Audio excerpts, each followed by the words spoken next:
On this show, I wanted to dive into artificial intelligence as it relates to what people? The automotive industry. And I've got Eric Turkington. He's Vice President of Growth over at Rain. Rain is doing some powerful things in the AI space. Eric is hanging. Welcome to the show, Eric. Thanks so much. Great to be here. Yeah, no, this is awesome. I know that you've made the rounds with the Wall Street Journal and Adweek and European Business Review. Before we get deep into sort of your background and the great things going on at Rain, tell us officially, what is artificial intelligence? It's tough to get to one definition, right? It's such a buzzword that's out there these days. And truly, you see that. There's like all these variations, and so I figured Eric's got to set us straight. Yeah, exactly. No, I think you summed it up pretty well. I mean, basically, artificial intelligence is just computers or machines trying to do things that human intelligences can naturally do, right? So naturally, we as people take in information, we catalog it, we notice patterns, we start to make inferences, we can predict things, we know how to move around the world, we know how to converse with other people, and increasingly we know how to converse with machines, like you were mentioning. So AI is really just any sort of system that's able to take in a lot of data, understand that data, be able to do something valuable with that data. So whether that's, identifying, what is a, person crossing the road inside an autonomous vehicle, or whether that is understanding, what I'm trying to say to, Siri or Alexa in my house.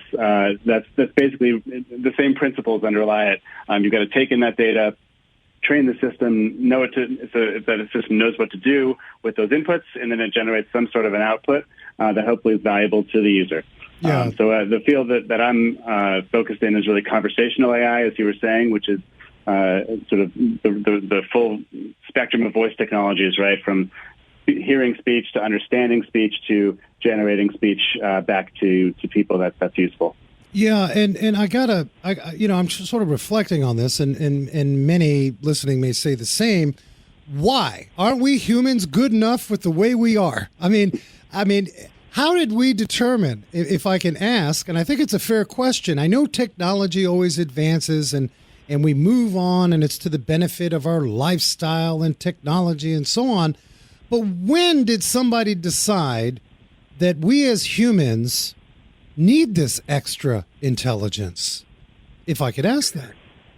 Yeah, it's a great question. I mean, I think there's certain things that AI is naturally suited to that it's much better suited to than people and human brains, right? So if you think about the ability to, scan, a radiology scan for cancer cells or something like that, and to do it with, a nanometer's worth of detection ability, that's something that a human eye is just not going to be able to do, right? But if you train a system on what's, a cancer cell versus what's not, that's an incredibly valuable thing, right? So that's just an obvious example outside the aftermarket, of course, for what, you might want an AI system to do that's much, much more suited to a machine than it is a human.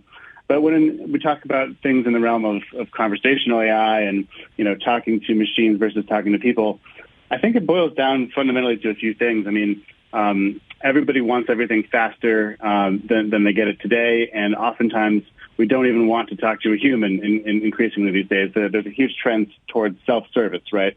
Let me just, fill out this form myself, book my flight myself, try to, address my customer service issue, without being put on hold for 45 minutes. So I think it's just human nature to be impatient and to want things now. And I think that's why a lot of things that are linguistic tasks, right, that are, relying on systems that humans are naturally good at. Now we're trying to build up machine systems that can emulate those same things that we're born knowing how to do. So I think it's just the deep human desire for everything now, and the company's desire to save money, frankly, on service costs and try to deliver, the same level of service without having to pay people. Yeah, I mean, I think it all comes down to, we have this conversation in the service world, whether that's the aftermarket or the dealership level. How much of this technology can we implement? So I use kiosks, for example. In fact, non-automotive related, you go to McDonald's, and some of these locations, you've got a remote assistant from Kansas somewhere who's actually chiming in a certain script, and everything's measured and so on, to present, we could call it an upsell. Do you have the app? In other words, suggestive selling and so on. I see the technology helping us tremendously, certainly in the field of medicine. I mean, cancer's a son of a gun, and if we're able to, 100-time effort a human eye and so on and so forth, and sort of learn the behavior of patterns and things like that. I use Tesla as an example with their camera system to be able to identify certain patterns and create logic to make these decisions. There's no way in heck our human brain can process that. I see that. But my question is, in terms of service, good old-fashioned service, the argument that we have in the industry is, like, we still, to a certain extent, want to have a human exchange. It's just where in that channel do we eliminate the non-necessities? And so do I have an AI scripted learning chat bot that handles the phone call? And what you're saying is people want that now, correct? A lot of people do. I mean, people want it to work well, right? And people basically want the outcome they're looking for, which is resolve my issue, right? Like, rebook my flight, get me my money back. And I think whatever's the fastest way to resolve that issue reliably is what they're going to opt for. I think there's a lot of chatbots out there that are not as sophisticated as they need to be. That technology is getting better and better in terms of being able to handle more types of questions, different phrasings of questions, and actually relay information where needed to humans. But the key to me in the service world, regardless of what industry you're in, is a hybrid model, right? Where there are some things that you may want to triage with a chatbot or a voice assistant, where you're taking in some initial information, maybe you're solving a low-level problem, but there's always going to be an escalation protocol to get to a human, right? So if there's just something that somebody's getting really frustrated by, or a system just can't understand, but within 3 seconds a human's going to understand and be able to resolve it, there needs to be a seamless handoff, right, between that virtual agent and that human agent, and even back to the virtual agent for things that the human doesn't need to deal with after the fact. So I think the key for service organizations, for what it's worth, in thinking about the role of voice assistants or chatbots in their customer service mix is what is the right role for the human and what's the right role for the bot, and how do we make those two work together so that there's no need to repeat yourself and that the right things are being handled by the right competencies, whether that's human or machine. I think it's really about both and the right instances for each, rather than an either-or situation. Yeah, no, that makes perfect sense to a certain degree. I think there are, as you said, certain industries where we don't need a human touch, like if we think about manufacturing and so on.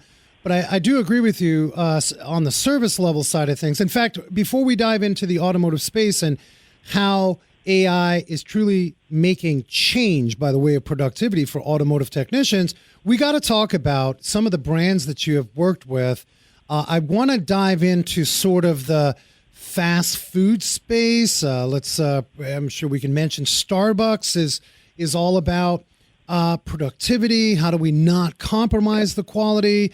And if you're just joining us, we have Eric Turkington is Vice President of Growth at Rain.agency. You guys can jump on, please not while you're driving, get on the website. Let's talk about Starbucks. Starbucks will have a long line. In-N-Out Burger will have a long line. How do we eliminate the need in that sort of decreasing that bottleneck with AI? Could you give us some ideas and examples there? Absolutely. Yeah. So Rain's been working with big brands and businesses to build their voice applications for the better part of the last decade. And only recently has really, last 3 years or so, really focused in more toward the kind of aftermarket, which we'll talk about in a bit. But in the QSR, the restaurant space, whether it's Starbucks or Burger King for that matter, it's all about efficiency, right? So, with Starbucks, we worked with them really early in the evolution of voice to just do one thing really, really well that would basically deal with their biggest problem, which is the line, right? So if we can basically help people order their usual just by asking, which is basically, I think 75% of what people tend to order at Starbucks is their usual. We don't have to worry about capturing that order. Just give me the usual, right? As opposed to the double venti macchiato with, I could go on and on. Yeah. And nobody, whether a machine or a human, you can barely get that order down.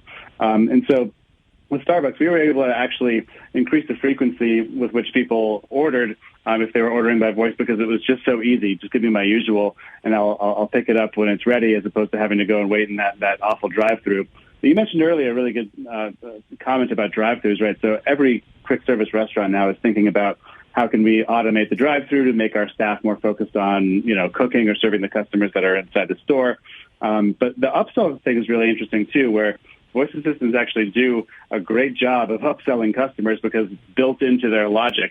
Whereas the guy that's working in the drive-thru may forget or may feel sheepish, right? As saying, "Oh, do you want large, supersized with that?" So actually, there's pretty good data that voice assistants are great at the upsell. But no, we've worked with pretty much, I'd say a couple dozen Fortune 500 brands to build their voice applications over the years. And what voice does really well is efficiency, right? If we can speak faster than we can type, or if we can speak, more conveniently than we can reach a human, it's going to be faster for the end user. It's just the key is making sure that that's understood and that interaction is seamless and feels natural, and gets to the right endpoint. So yeah. No, I love it. I mean, most people listening now, they if we can stream that line, and so that In-N-Out Burger could actually be in and out, and not in, wait a bit and out. I think the technology's a win. I want to take a quick break. We want to talk about the technology with Ortho. Ortho is sort of a software tool that technicians are able to use and streamline, increase productivity on the level of AI. Again, if you're just joining us, I want you guys to head on over. In fact, I want to brief you. Could you give us the website for Ortho, or is that off of Rain.agency? Yeah, you can go to heyortho.com. That's HEYORTHO.com to learn about that. Okay, great. While we take this quick break, you guys check out the website. In the meantime, we're going to take a quick break. Eric, we're going to bring you back here in just a few minutes.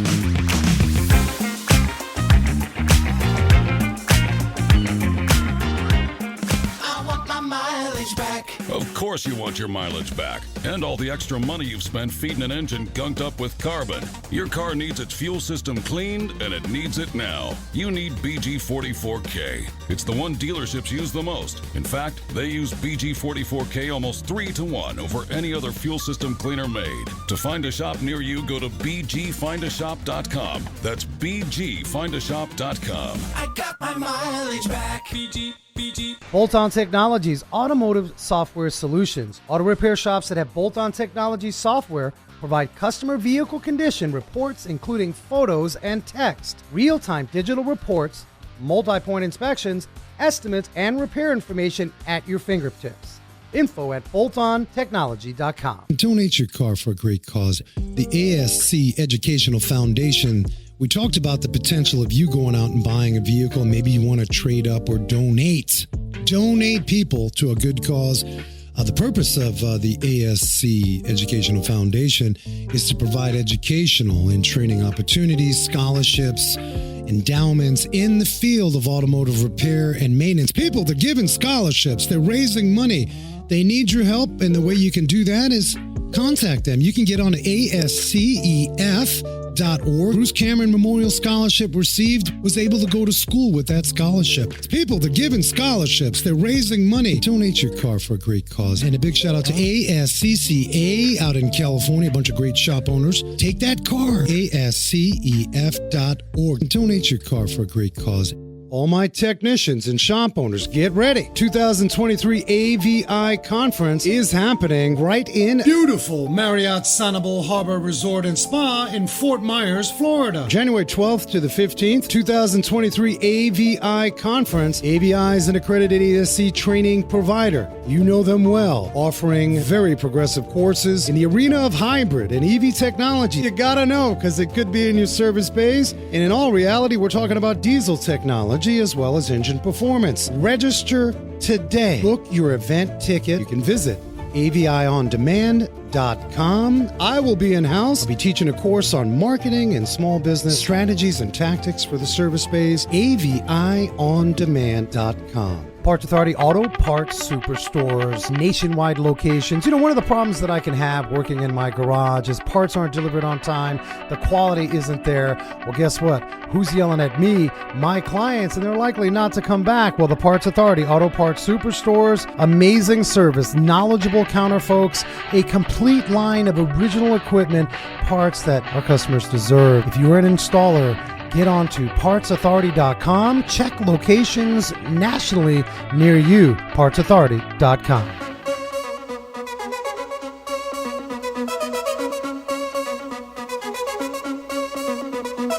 Welcome back, Wrench Nation. Get on to wrenchnation.tv. Thank you so much if you're catching our podcast on Sunday as the Sunday-Monday upload.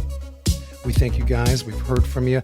You know, we're talking about artificial intelligence. Some of you take it for granted. Like my wife, I mentioned, hey, Siri, do it. I need it. Get it done. We don't even type anymore. And it's sort of this. In fact, the phone in the studio, I said, hey, Siri, and boom, it pops up. She's trained to listen. I want to bring in Eric Turkington of Rain Agency, specifically HeyOrtho.com. Sort of a voice assistant that you guys have developed for automotive technicians. Welcome back. Thanks so much. Glad to be here. You know, I got to mention this before we dive into Ortho, because Ortho sounds like a really cool tool for the back shop. I have a few cars that have sort of the voice assistant and, you know, it's learning my voice or whatnot. And it isn't very good. It's not like my phone. And I don't want to call particular brands out. And you know, in my mind, I'm like, okay, let me straighten out my voice. Let me try to say it at the same level. Has that technology gotten better? Because I think that's a big argument if one were not to use it outside of Siri, because Siri's really dialed in for the most part. I mean, once in a while we have some goof ups and snafus, but it just seems like in the automobile, the voice assistants are just not as dialed in. What's up with that? Yeah, you're not wrong. I think a lot of automakers, I don't know exactly what brands you have and what year your cars are, but you know, I've experimented over the years with my cars and had pretty uneven experiences. A lot of car makers have tried to do very basic voice controls themselves for things like system controls, like, you know, lower the windows or set the, you know, climate to, you know, 70 degrees or whatever. And they haven't really gone with a really specialist partner. And in recent years, it has gotten much better where if you're using Android Auto or Apple CarPlay, you're going to be using Siri or Google Assistant by default, and your experience is going to be a lot better. Or if you're going to be driving a vehicle that's got a voice assistant embedded directly in it, inside the dashboard, if you will, which is increasingly the case with a lot of cars with Google Assistant and Alexa, your experience should be a lot more reliable there, just in terms of it hearing you properly and you know, hearing you over whatever white noise is going on in the car. But yeah, I would say in terms of the progression of the technology overall, it is leaps and bounds better now than it was even 3-4 years ago in terms of accuracy of speech recognition, and also the quality of what we call natural language understanding. So, okay, not only did it transcribe what I said, but it actually knows what I mean and what I want to do. Now that is cool. I mean, that to like understand emotion, tone, and you know, it knows when I'm angry. Give me something to eat. It's not going to send me 5 miles. It may send me right around the corner, whether I like it or not. But I think that is fascinating. It is. Yeah, there's technologies out there to detect a lot of those things, which is super useful when you're dealing with somebody that's raging on the road. Yeah, no doubt. I mean, I love the science. All right, let's get into the service base. Right now, a typical automotive service environment, you've got the service writer. They have their data. They have their information. Client service-related information and data. They may have some technical, but back in the back shop, technicians are responsible for sourcing data, flow charts, and fluid specifications. Talk to us about Ortho, this software as a voice assistant that's a game changer for technicians in the back shop. Absolutely. So, you know, we've been talking about voice in the consumer context for the last 15, 20 minutes, and that's great. That's been a huge development in many people's lives. But in the last, I'd say 3 or 4 years, as we've been working deeply in this space, we've gotten even more excited about voice in professional context. specialized voice assistants that deliver for specific employee groups who have very, very specific needs. And honestly, that's the opportunity in voice tech that I think we're most bullish about. And really the reason that we ended up focusing on the automotive aftermarket and building Ortho as a voice assistant dedicated to technicians and aftermarket professionals. So why are we so excited about, people who are using voice at work, especially the folks that we call the deskless workforce, right? People who aren't working white-collar jobs, and people rather who are working with their hands, getting things done where they can really, really generate efficiency by being able to ask for a data point as opposed to putting the tools down, taking the gloves off, walking to a computer terminal, looking something up, going back to the car, making a fix. So what Ortho is really a voice assistant that delivers answers in seconds to technicians right there in the bay to a wide variety of repair data questions.